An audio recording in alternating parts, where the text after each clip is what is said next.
태준 씨, 저기 아이들 좀 봐.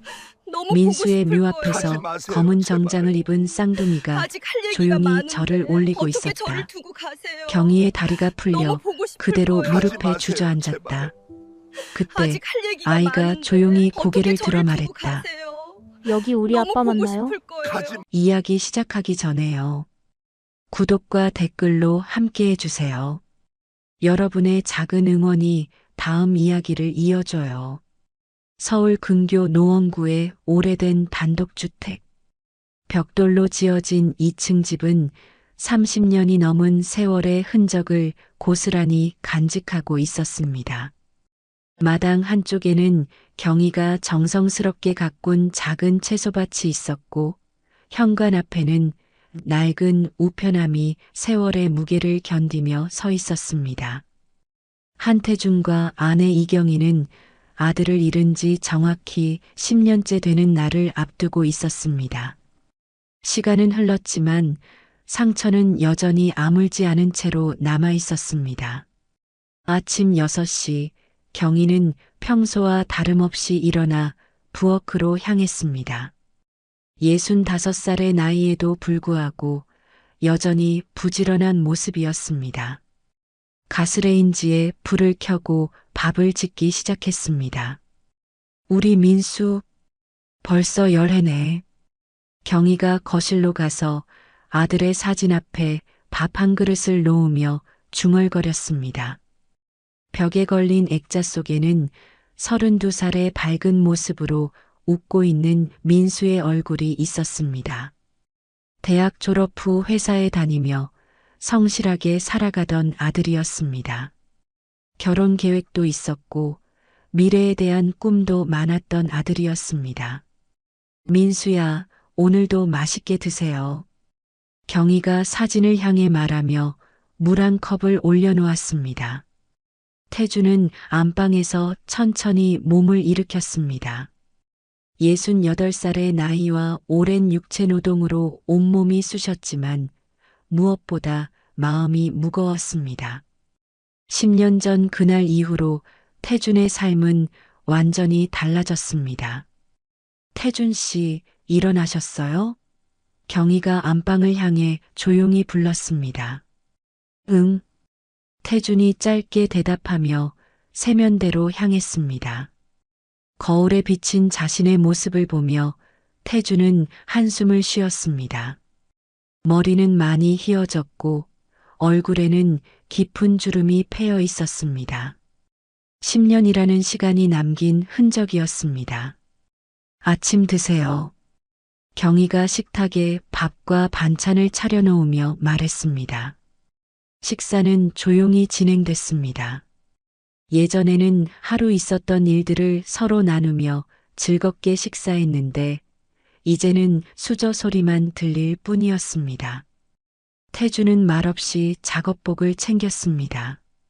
건설 현장에서 일하는 태준에게는 하루도 쉴 수 없는 현실이 기다리고 있었습니다. 평생 성실했던 태준이지만 아들을 잃은 후로는 더욱 말수가 줄어들었습니다. 오늘도 조심히 다녀와요. 경희가 태준의 도시락을 건네며 말했습니다. 응. 태준의 대답은 여전히 짧았습니다. 경희는 남편의 침묵이 더 아팠습니다. 예전에는 유머도 있고 이야기도 많이 하는 사람이었는데 민수를 잃은 후로는 완전히 다른 사람이 되어버렸습니다. 웃는 모습을 본 지도 오래됐고 대화다운 대화를 나눈 것도 언제인지 기억나지 않았습니다. 태준이 출근하고 난 후 경희는 혼자 남은 집에서 설거지를 했습니다. 그리고 민수의 방으로 향했습니다. 10년 전 그대로 보존되어 있는 민수의 방은 경희에게 유일한 위로의 공간이었습니다. 민수야, 엄마가 방 청소해 줄게. 경희가 민수의 방에 들어가며 말했습니다. 책상 위의 물건들, 옷장 속의 옷들, 모든 것이 아들이 마지막으로 정리해 놓은 그대로였습니다. 먼지를 닦고 바닥을 쓸면서 경희는 아들의 흔적들을 하나하나 살펴봤습니다. 책상 서랍에는 민수가 쓰던 일기장이 있었습니다. 경희는 가끔 그 일기를 읽으며 아들의 마음을 이해하려고 노력했습니다. 회사 일에 대한 고민, 연애에 대한 이야기, 부모님에 대한 걱정 등이 적혀 있었습니다. 우리 민수가 얼마나 착했는데. 경희가 일기장을 넘기며 중얼거렸습니다. 점심을 간단히 먹고 난 후 경희는 장을 보러 동네 마트에 갔습니다. 마트에서 만나는 이웃들과의 대화는 경희에게 유일한 사회적 접촉이었습니다. 경희 씨, 어떻게 지내세요? 옆집 아주머니인 박술래가 말을 걸었습니다. 그냥저냥 지내죠. 술래 씨는 어떠세요? 우리야 뭐. 그런데 요즘 태준 씨는 어떠세요? 요즘 더 조용해지신 것 같던데. 경희는 답하기 어려웠습니다. 남편의 침묵과 우울함을 어떻게 설명해야 할지 몰랐습니다. 네, 좀 그래요. 다음 주가 민수 10주기라서 더 그런 것 같아요. 아이고, 벌써 10년이나 됐나요? 시간 참 빠르네요. 집으로 돌아와 저녁 준비를 하던 경희는 우편함을 확인하러 나갔습니다. 평소에는 별다른 우편물이 오지 않았는데 오늘은 뭔가 다른 느낌이었습니다. 우편함을 열어보니 의문의 봉투 하나가 들어 있었습니다. 발신인도 적혀 있지 않고 주소도 손으로 쓴 것 같았습니다. 이게 뭐지? 경희가 봉투를 들여다보며 중얼거렸습니다. 저녁에 태준이 퇴근했습니다. 요즘 현장 일이 줄어서 평소보다 일찍 들어왔습니다. 일찍 오셨네요. 경희가 반갑게 맞이했습니다. 응. 태준은 여전히 말이 없었습니다. 저녁 식사 중에 경희가 봉투 이야기를 꺼냈습니다. 태준 씨, 오늘 이상한 우편물이 왔어요. 뭔데? 발신인도 없고 좀 이상해요.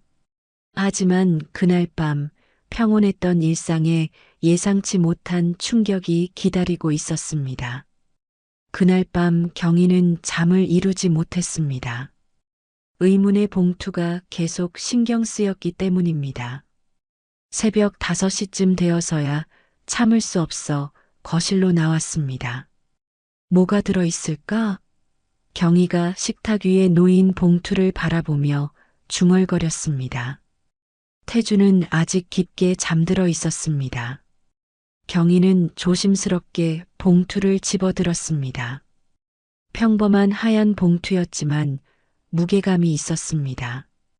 뭔가 사진 같은 것이 들어있는 것 같았습니다. 봉투를 뜯는 손이 떨렸습니다. 발신인도 없고 이유도 모르는 우편물이라 불안한 마음이 들었습니다. 봉투 안에는 정말로 사진 한 장이 들어 있었습니다. 경희가 사진을 꺼내보는 순간 온몸이 얼어붙었습니다. 사진에는 아들 민수의 묘지 앞에 서 있는 두 아이가 찍혀 있었습니다. 초등학생 정도로 보이는 남자아이 둘이 검은 정장을 입고 무덤 앞에서 절을 하고 있는 모습이었습니다. 이게 뭐지? 경희의 목소리가 떨렸습니다. 사진을 자세히 보니 두 아이는 놀라울 정도로 닮아 있었습니다. 쌍둥이인 것 같았습니다.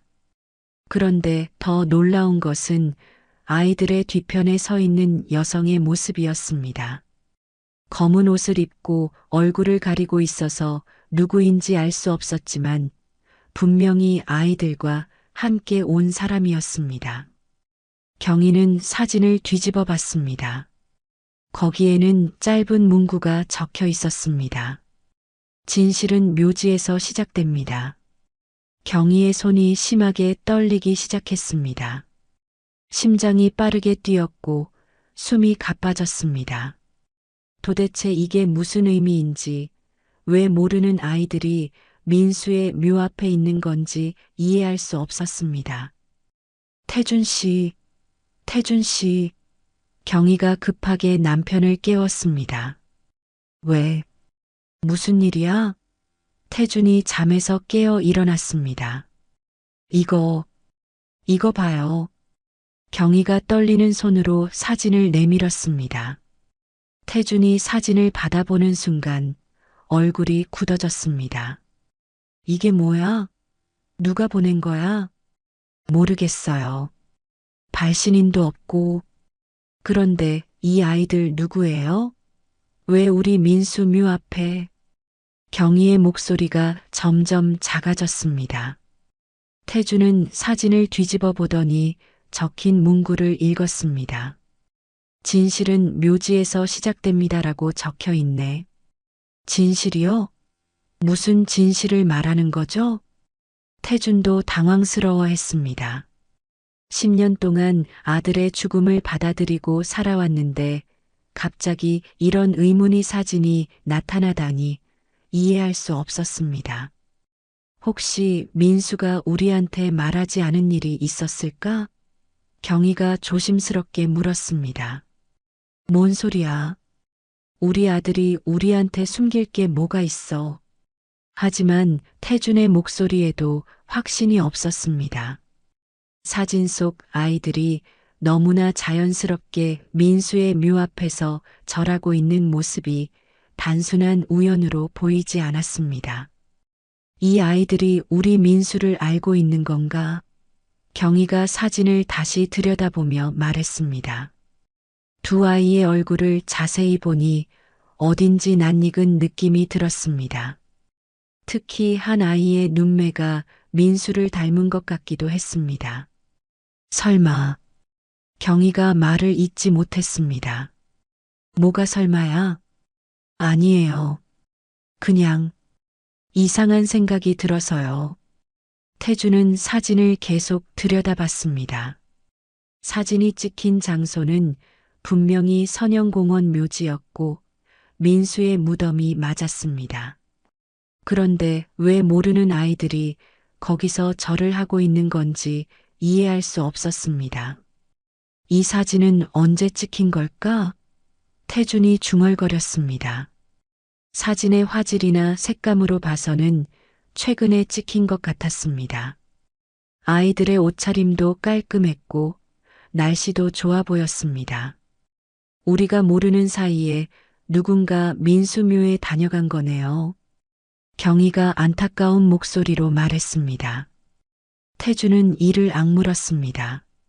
오늘, 당장 가보자. 지금요? 응. 이 사진이 뭔지 알아봐야겠어. 경희도 고개를 끄덕였습니다. 궁금증과 불안함이 계속 커지고 있었습니다. 그런데 혹시 이 사진을 보낸 사람이 우리를 속이려는 건 아닐까요? 경희가 걱정스럽게 물었습니다. 무슨 목적으로? 잘 모르겠지만 왠지 불안해요. 태준도 같은 생각이었습니다. 10년 만에 갑자기 나타난 이 사진이 단순한 우연일 리는 없어 보였습니다. 아침 먹고 바로 가자. 태준이 결심했습니다.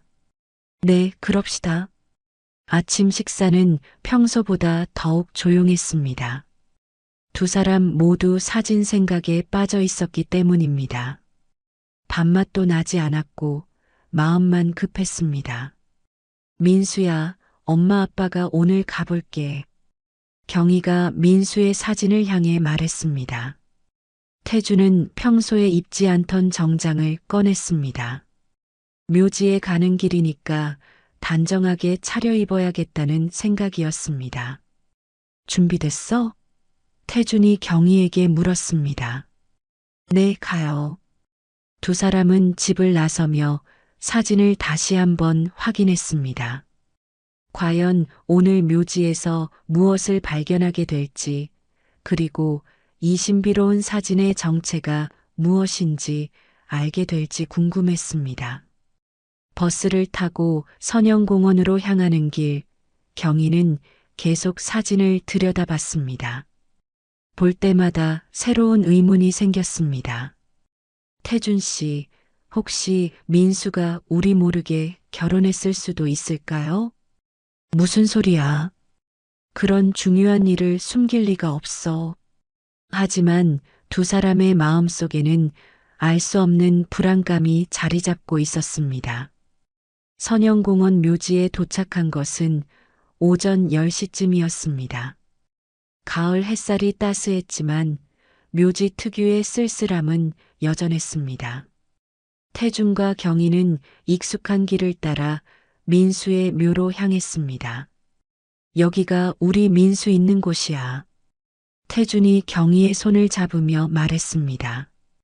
10년 동안 수없이 다녀간 길이었지만 오늘은 왠지 다른 느낌이었습니다. 혹시 정말로 사진 속 아이들을 만나게 될지도 모른다는 기대와 불안이 섞여 있었습니다. 민수의 묘에서 100m 정도 떨어진 곳에서 태준과 경희는 걸음을 멈췄습니다. 사진 속 그대로의 광경이 눈앞에 펼쳐져 있었기 때문입니다.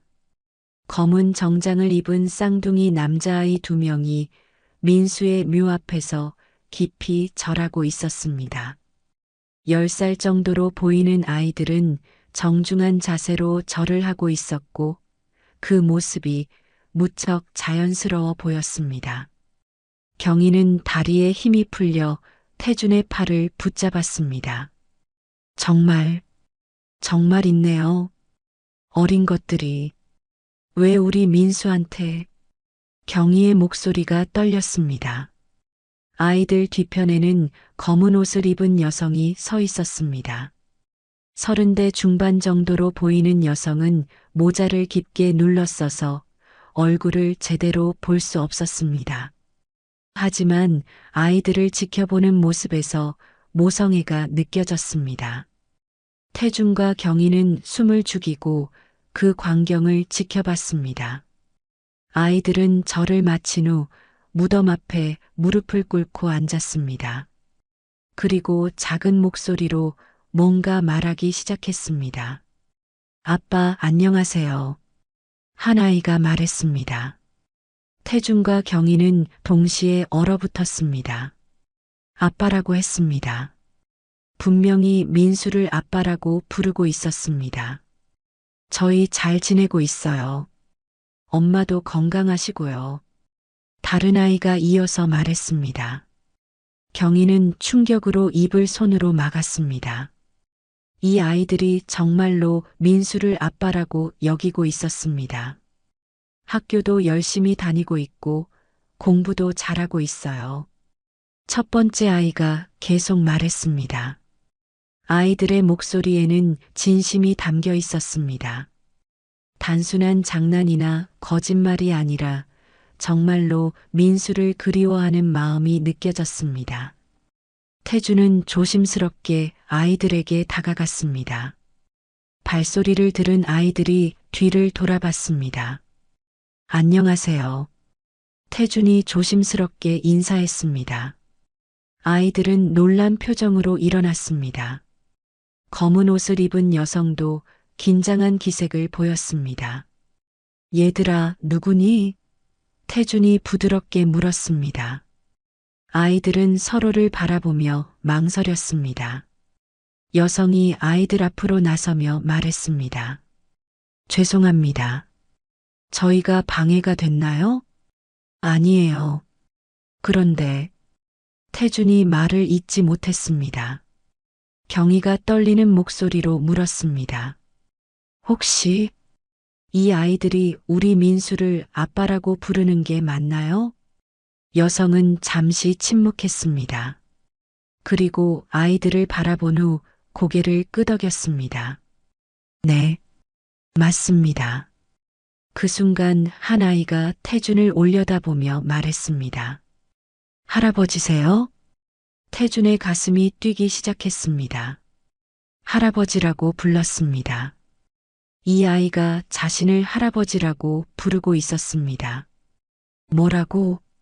태준이 다시 물었습니다. 아빠의 아버지시죠? 아이가 다시 물었습니다. 경희는 그 자리에 주저앉았습니다. 충격이 너무 커서 다리에 힘이 빠졌습니다. 그럼 너희들이. 경희가 말을 잇지 못했습니다. 여성이 아이들을 감싸며 말했습니다.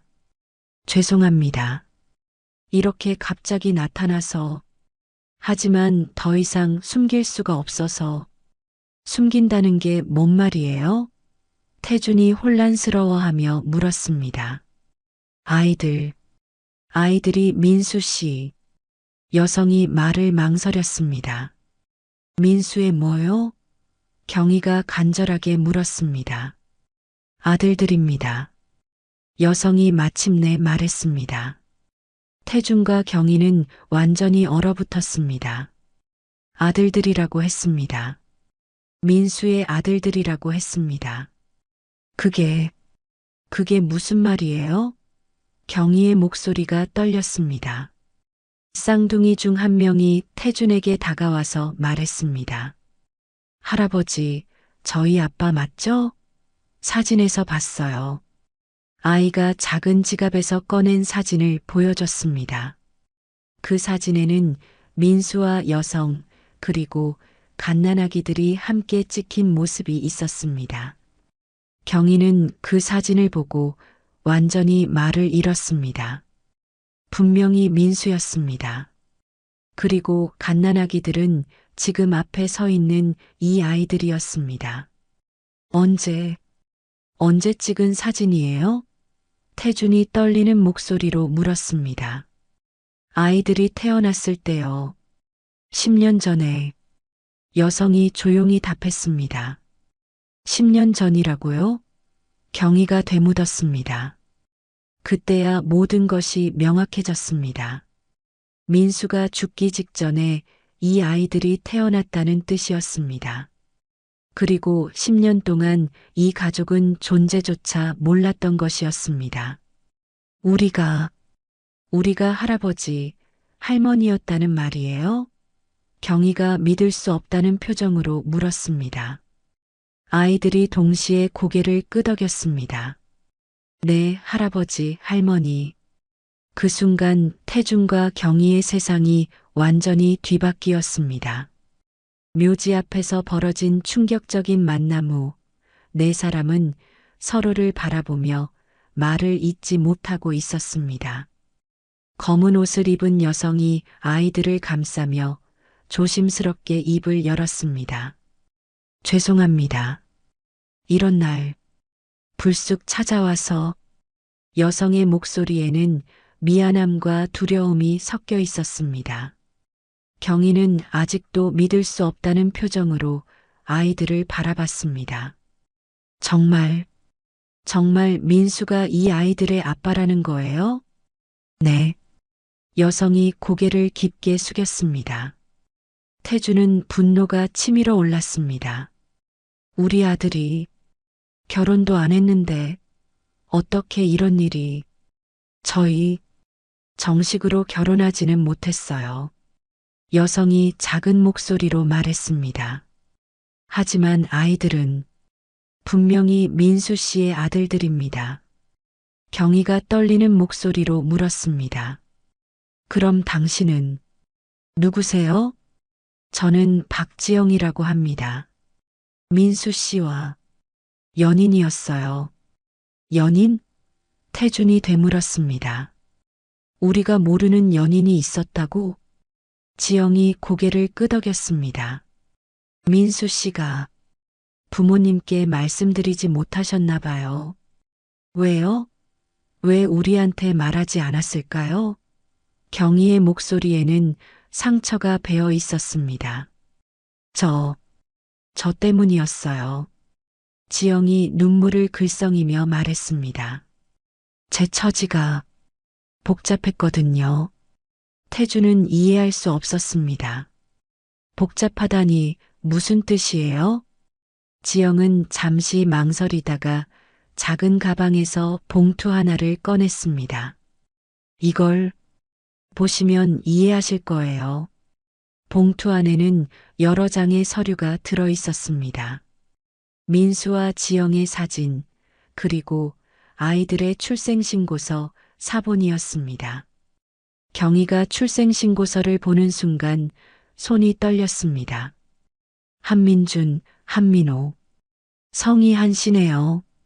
네, 민수 씨 성을 따랐어요. 태준이 서류들을 하나하나 살펴봤습니다. 출생일자는 정확히 10년 전이었습니다. 민수가 세상을 떠나기 불과 일주일 전이었습니다. 그럼 민수가 죽기 직전에 이 아이들이 태어났다는 말이에요? 태준이 물었습니다. 네.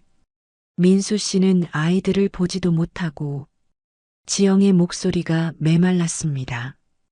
경희는 서류를 보며 혼란스러워했습니다.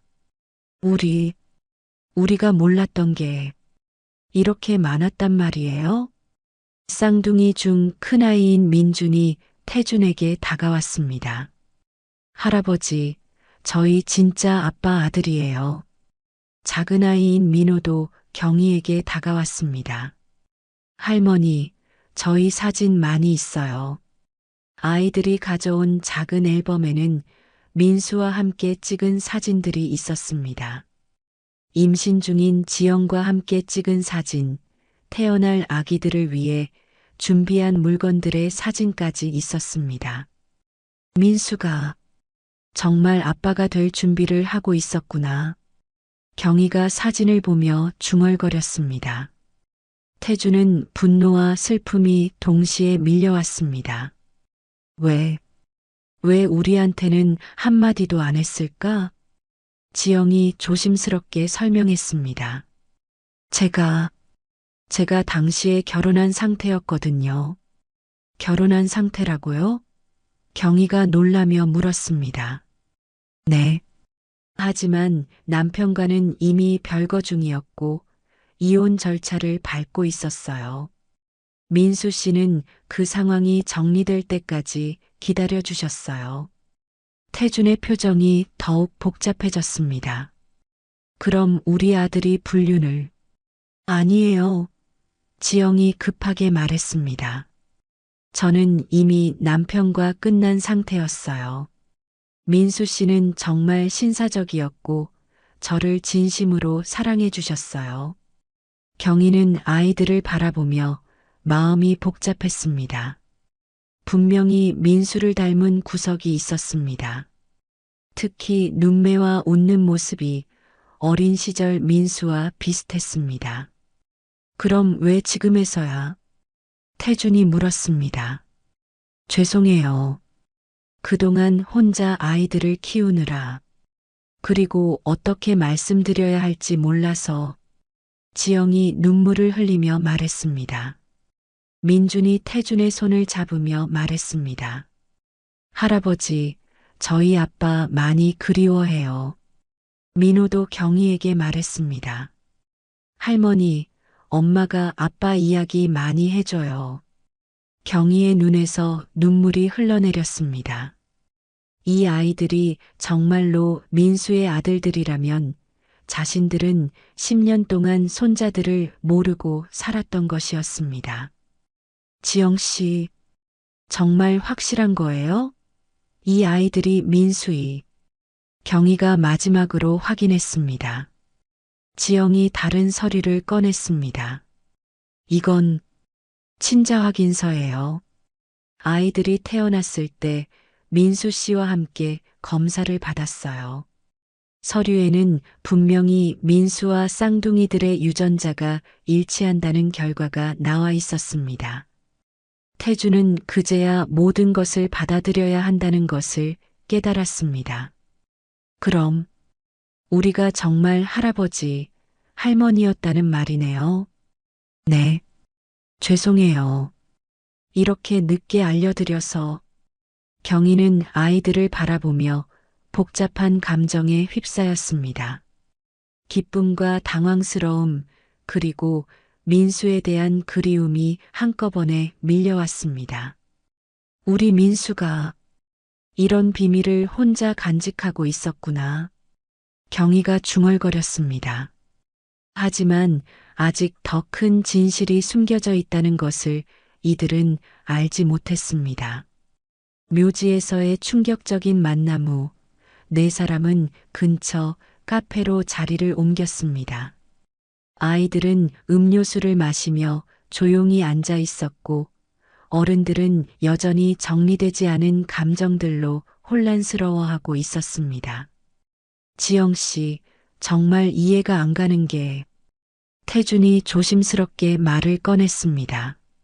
민수가 왜 우리한테 말하지 않았을까요? 지영은 커피잔을 들고 있는 손이 떨렸습니다. 그게 사실 더 복잡한 사정이 있었어요. 복잡한 사정이요? 지영이 깊게 숨을 쉬고 아이들을 바라봤습니다. 아이들아, 잠깐 저기서 놀고 있을래? 민준과 민호는 엄마의 말을 듣고 카페 한쪽 놀이공간으로 갔습니다. 지영이 다시 자리로 돌아와 떨리는 목소리로 말했습니다. 민수 씨 사고. 그거 사고가 아니었어요. 태준과 경희는 동시에 얼어붙었습니다. 뭐라고요? 태준이 믿을 수 없다는 표정으로 되물었습니다. 사고가 아니라는 게 무슨 뜻이에요? 경희의 목소리가 떨렸습니다. 지영은 주위를 살피고 더 작은 목소리로 말했습니다. 민수 씨는 어떤 사건에 연루되어 있었어요. 사건이요? 네, 회사에서 일어난 비리 사건이었어요. 민수 씨가 그것을 알게 되었고 태준이 앞으로 몸을 기울였습니다. 무슨 비리요? 지영이 가방에서 작은 봉투를 꺼냈습니다. 이걸 보시면 이해하실 거예요. 봉투 안에는 여러 장의 서류와 사진들이 들어 있었습니다. 회사 내부 문서들과 누군가를 몰래 찍은 듯한 사진들이었습니다. 민수 씨가 마지막에 저에게 맡긴 거예요. 만약에 자신에게 무슨 일이 생기면 이걸 공개하라고. 경희가 서류를 보며 물었습니다. 이게 뭐예요? 재벌 2세의 비리 증거들이에요. 민수 씨가 회사에서 발견한 것들이었죠. 태준의 얼굴이 굳어졌습니다. 재벌 2세라고요? 네, 그 사람이 제 전 남편이었어요. 순간 모든 퍼즐이 맞춰지기 시작했습니다. 경희가 놀라며 물었습니다. 그럼 당신 남편이 민수를... 지영이 고개를 끄덕였습니다. 민수 씨는 제보를 준비하고 있었어요. 하지만 그것이 발각되었고 그래서 사고가... 태준의 목소리가 떨렸습니다. 네, 누군가의 의도였습니다. 경희는 그 자리에서 오열하기 시작했습니다. 우리 아들이 살해당한 거예요? 지영도 눈물을 흘렸습니다. 죄송해요. 제 때문에 민수 씨가... 태준은 주먹을 꽉 쥐고 땅을 내려쳤습니다. 내 아들을 죽인 게 사람이었다는 거냐? 카페 안이 조용해졌습니다. 다른 손님들이 놀라서 쳐다봤지만 태준은 신경 쓰지 않았습니다. 왜 지금까지 말하지 않으셨어요? 경희가 지영을 바라보며 물었습니다. 무서웠어요. 그 사람들이 저와 아이들까지 해칠까봐. 지영의 목소리가 작아졌습니다. 그럼 지금까지 혼자... 네, 아이들을 데리고 이곳저곳 숨어 다니며 살았어요. 태준이 서류들을 다시 보며 물었습니다. 이 증거들이 확실한 건가요? 네, 민수 씨가 몇 달 동안 수집한 것들이에요. 회계 조작, 정치인 로비, 불법 정치 자금까지. 경희는 민수의 사진을 가슴에 안으며 울었습니다. 우리 아들이 혼자서 얼마나 무서웠을까. 민수 씨는 마지막까지 용감했어요. 지영이 말했습니다. 저와 아이들을 지키려고. 그때 민준과 민호가 돌아왔습니다. 어른들의 심각한 분위기를 눈치채고 조심스럽게 다가왔습니다. 엄마, 왜 울어요? 민준이 지영의 손을 잡았습니다. 아니야, 엄마는 괜찮아. 지영이 눈물을 닦으며 말했습니다. 민호가 경희에게 다가와 물었습니다. 할머니도 우세요? 경희는 민호를 바라보며 마음이 복잡했습니다.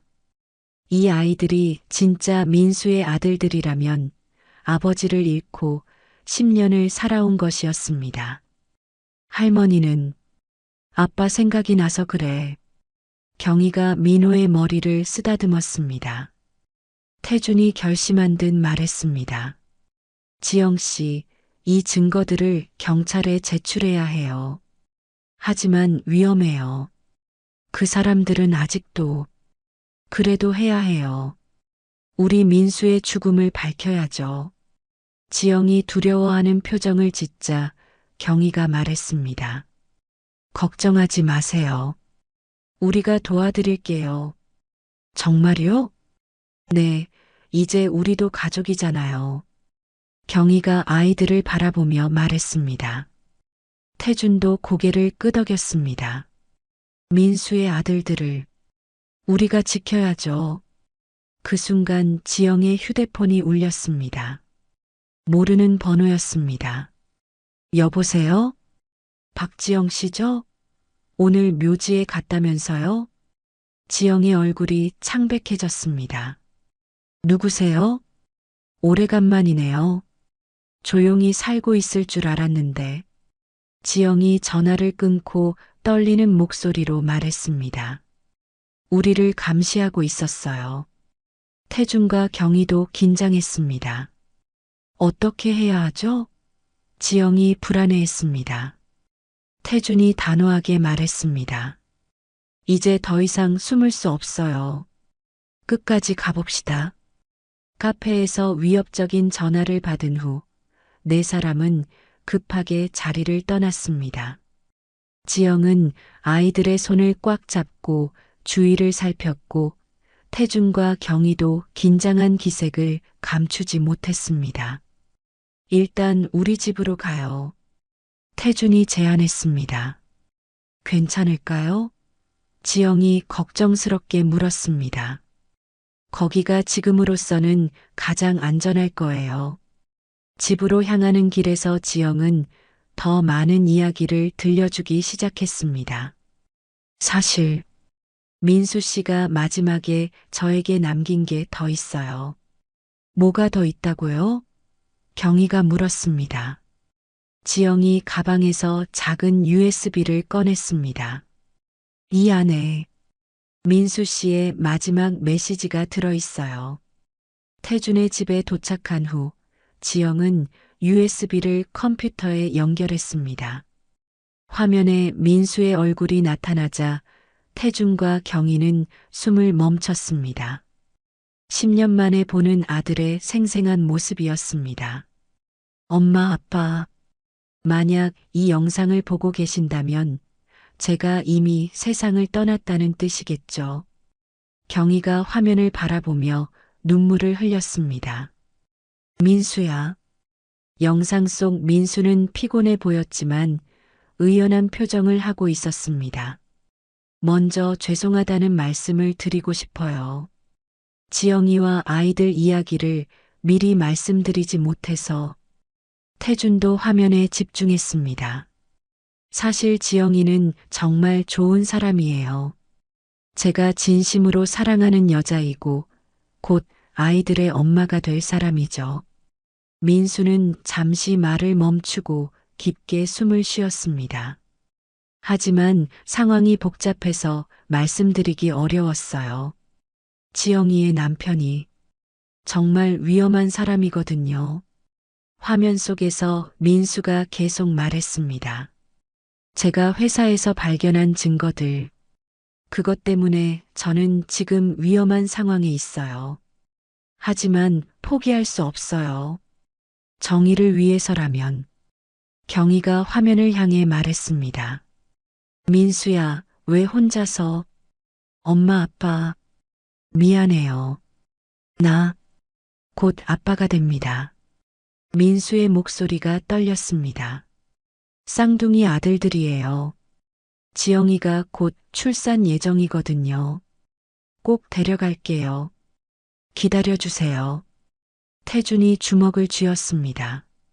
아들이 혼자서 얼마나 많은 부담을 안고 있었는지 알 수 있었습니다.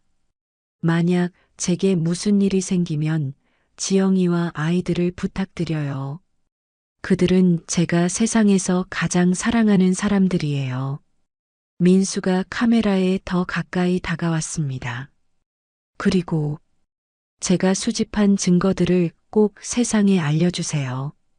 더 이상 무고한 사람들이 피해를 당하면 안 되거든요. 영상이 잠시 끊어졌다가 다시 시작되었습니다. 이번에는 민수가 더욱 진지한 표정을 하고 있었습니다. 민수 씨가 마지막 순간까지 지키려고 했던 건 제보가 아니라 이 아이들이었어요. 지영이 눈물을 흘리며 아이들에게 시선을 돌렸습니다. 화면 속 민수가 마지막 말을 했습니다. 엄마, 아빠, 저는 후회하지 않아요.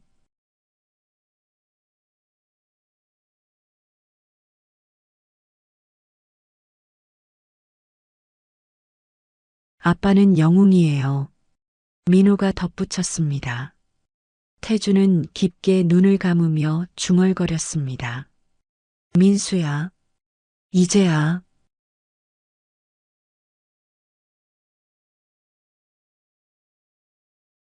경희가 아이들을 바라보며 말했습니다.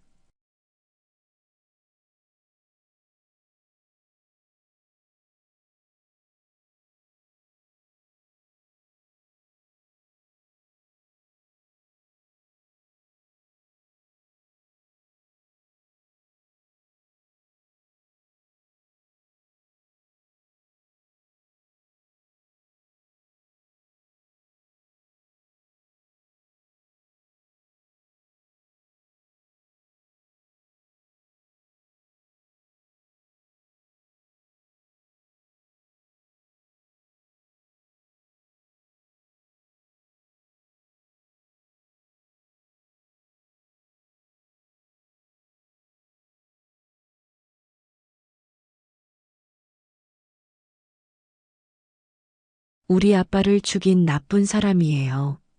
민호가 덧붙였습니다. 박 형사는 아이들을 보며 마음이 아팠습니다. 걱정하지 마라. 아저씨가 꼭 잡아줄게. 그때 지영의 휴대폰이 울렸습니다. 또 모르는 번호였습니다. 받지 마세요. 태준이 말했습니다. 하지만 지영은 전화를 받았습니다. 여보세요? 지영아, 오랜만이다. 지영의 얼굴이 창백해졌습니다. 전 남편 최유진의 목소리였습니다. 지금 어디에 있는지 다 알고 있다. 경찰서에 있지? 어떻게? 내가 누군 줄 알고 너희들이 가져간 자료들 모두 조작된 거야. 아무도 믿지 않을 거다. 지영이 전화를 끊고 떨렸습니다. 저희를 감시하고 있어요. 박 형사가 즉시 행동에 나섰습니다. 걱정하지 마세요. 이미 수사 체계가 바뀌었어요. 10년 전과는 다릅니다. 그리고 박 형사는 동료들과 함께 최유진의 체포 작전을 시작했습니다. 이틀 후 최유진은 자신의 사무실에서 체포되었습니다. 하지만 끝까지 부인했습니다. 이 모든 게 조작이야. 한민수가 우리 회사 기밀을 훔치려고 했던 거라고. 하지만 민수가 남긴 증거들은 너무나 확실했습니다. 특히 민수가 몰래 녹음한 대화에서 최유진이 직접 살인을 지시하는 내용이 나왔습니다. 한민수를 조용히 처리해 사고로 만들어. 법정에서 이 녹음이 공개되자 최유진은 더 이상 부인할 수 없었습니다. 재판 당일 태준과 경희, 지영과 아이들은 모두 법정에 출석했습니다. 10년 만에 아들의 죽음에 대한 진실이 밝혀지는 순간이었습니다. 검사가 최유진에게 물었습니다. 피고인은 한민수 씨를 살해할 것을 지시했습니까? 저는 최유진이 말을 잇지 못했습니다. 증거가 명확합니다. 피고인의 직접적인 지시가 녹음되어 있습니다. 법정에는 민수의 목소리도 재생되었습니다. 저는 정의를 위해 이 일을 하고 있습니다. 제가 죽더라도 진실은 반드시 밝혀져야 합니다. 경위는 법정에서 오열했습니다. 아들의 마지막 목소리를 듣는 순간이었습니다. 태주는 떨리는 손으로 민수의 사진을 가슴에 안았습니다. 민수야, 이제 내 억울함이 풀렸다. 판사가 최종 판결을 내렸습니다. 피고인 최유진에게 살인교사 및 증거인멸 혐의로 무기징역을 선고합니다. 법정에서 박수가 터져 나왔습니다. 판사는 계속해서 말했습니다. 고인이 된 한민수 씨의 용기를 헛되이 하지 않겠습니다. 정의는 늦었지만 반드시 실현되었습니다. 최유진은 법정에서 끌려나가면서도 끝까지 소리쳤습니다. 이건 조작이야. 나는 무죄다. 하지만 아무도 그의 말을 믿지 않았습니다. 법정을 나오며 지영이 태준과 경희에게 말했습니다. 정말 고마워요. 혼자였다면 절대 할 수 없었을 일이에요. 우리가 가족인데 당연한 거죠. 경희가 지영의 손을 잡으며 말했습니다. 민준과 민호가 할아버지와 할머니에게 달려왔습니다. 할아버지, 할머니, 아빠의 원수를 잡았어요. 민준이 기뻐하며 말했습니다. 이제 아빠도 하늘에서 편히 쉴 수 있겠어요. 민호가 덧붙였습니다. 태주는 아이들을 안으며 말했습니다. 그래, 이제 우리 민수도 마음 놓을 거야. 10년 만에 드디어 정의가 실현되었습니다. 주세요. 민호도 할머니 손을 잡으며 말했습니다. 할머니, 저희도 도와줄 수 있어요. 그 순간 모든 사람의 마음이 하나로 모아졌습니다. 민수의 죽음에 대한 진실을 밝히고 정의를 실현하겠다는 의지였습니다. 그럼 내일 아침에 경찰서에 가요. 태준이 말했습니다. 네, 모든 증거를 가지고 가겠어요. 지영이 답했습니다. 경희가 아이들을 바라보며 말했습니다. 이제부터 우리가 진짜 가족이 되는 거네요.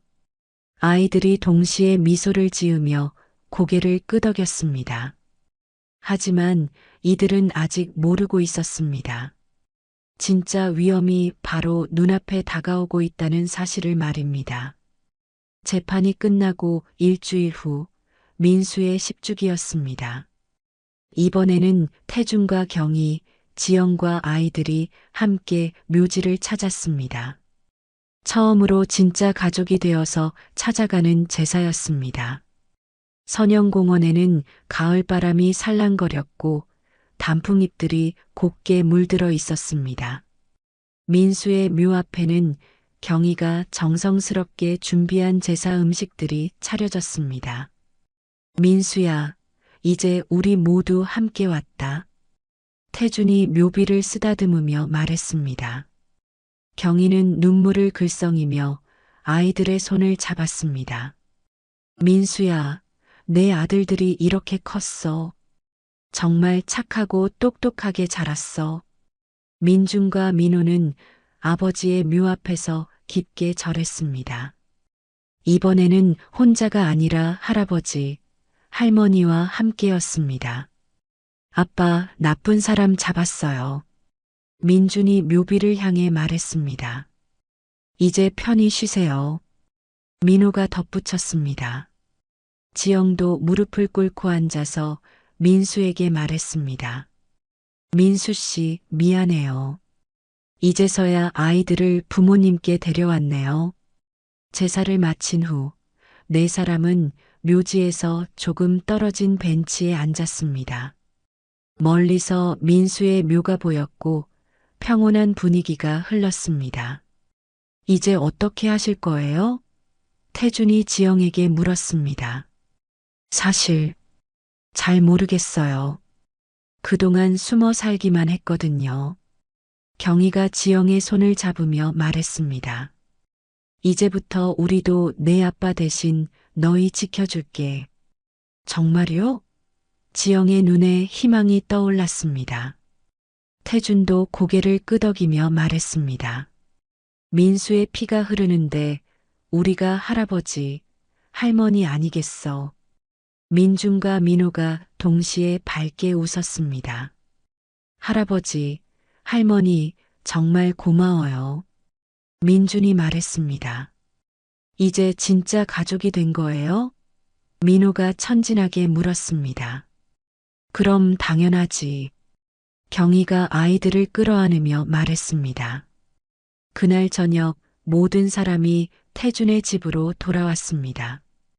경희는 오랜만에 큰 상을 차렸습니다. 가족이 늘어났으니 음식도 많이 해야겠다는 생각이었습니다. 와, 할머니가 만든 음식이에요. 민호가 신나하며 말했습니다. 정말 맛있어 보여요. 민준도 덧붙였습니다. 지영은 경희의 손을 잡으며 말했습니다. 어머님, 제가 도와드릴게요. 아니야, 오늘은 내가 다 할 거야. 우리 손자들 첫 밥상인데. 식탁에 앉아서 함께 식사를 하는 모습은 정말 평범한 가족 같았습니다. 10년 만에 태준의 집에 웃음소리가 울려 퍼졌습니다. 할아버지, 할아버지는 어떤 일 하세요? 민준이 물었습니다. 할아버지는 건물 짓는 일을 해. 너희들이 살 집도 지을 수 있어. 우와, 정말요? 저희 집도 지어주세요. 민호가 기뻐했습니다. 태준이 웃으며 말했습니다. 그럼 당연하지. 우리 손자들 집은 할아버지가 직접 지어줄게. 경희도 오랜만에 환한 미소를 지었습니다. 할머니는 요리 가르쳐 줄 수 있어. 너희 아빠도 어렸을 때 할머니한테 요리 배웠거든. 정말요? 아빠가 요리할 줄 알았어요? 민준이 놀라며 물었습니다. 그럼 라면 끓이는 건 정말 잘했어. 경희가 민수를 그리워하며 말했습니다. 식사 후 모든 사람이 거실에 모여 앉았습니다. 벽에 걸린 민수의 사진을 바라보며 각자의 마음을 정리하는 시간이었습니다. 지영 씨, 앞으로 계획이 있으세요? 태준이 물었습니다. 아직 구체적으로는. 하지만 이제 아이들을 떳떳하게 키울 수 있을 것 같아요. 일자리 걱정은 하지 마세요. 제가 아는 곳에 소개해 드릴게요. 태준이 말했습니다. 경희도 덧붙였습니다. 아이들은 우리가 돌봐드릴 수 있어요. 학교 보내고 밥 차려주고. 지영의 눈에서 눈물이 흘렀습니다. 정말 고마워요. 이런 분들을 만날 줄 몰랐어요. 민준이 할아버지에게 다가가 말했습니다. 할아버지, 앞으로 계속 여기서 살 수 있어요? 물론이지. 이제 여기가 너희 집이야. 민호도 할머니에게 안기며 말했습니다. 할머니, 저희 진짜 사랑해 주실 거죠? 당연하지. 우리 손자들인데. 경희가 민호를 꽉 안아주었습니다. 태준은 민수의 사진을 바라보며 조용히 말했습니다. 민수야, 이제 걱정 말아라. 내 가족, 우리가 지킬게. 노을빛이 창문을 통해 들어와 거실을 붉게 물들였습니다. 평범하지만 따뜻한 가족의 모습이 그 빛 속에서 더욱 아름다워 보였습니다. 경희가 조용히 중얼거렸습니다. 민수야, 이제 걱정 말아라. 내 가족, 우리가 지킬게. 그날 밤 아이들은 민수의 방에서 잠을 잤습니다. 10년 동안 비어있던 방에 다시 생기가 돌아왔습니다. 태준과 경희는 오랜만에 편안한 마음으로 잠자리에 들었습니다. 여보, 꿈만 같아요. 경희가 말했습니다. 그러게. 우리에게 이런 선물이 있을 줄 몰랐어. 민수가 하늘에서 보내준 선물인가 봐요. 그날 이후 네 사람은 새로운 가족으로 서로의 빈자리를 채우며 살아가기 시작했습니다. 10년간의 슬픔은 새로운 희망으로 바뀌었고 민수의 사랑은 이제 새로운 형태로 계속되고 있었습니다.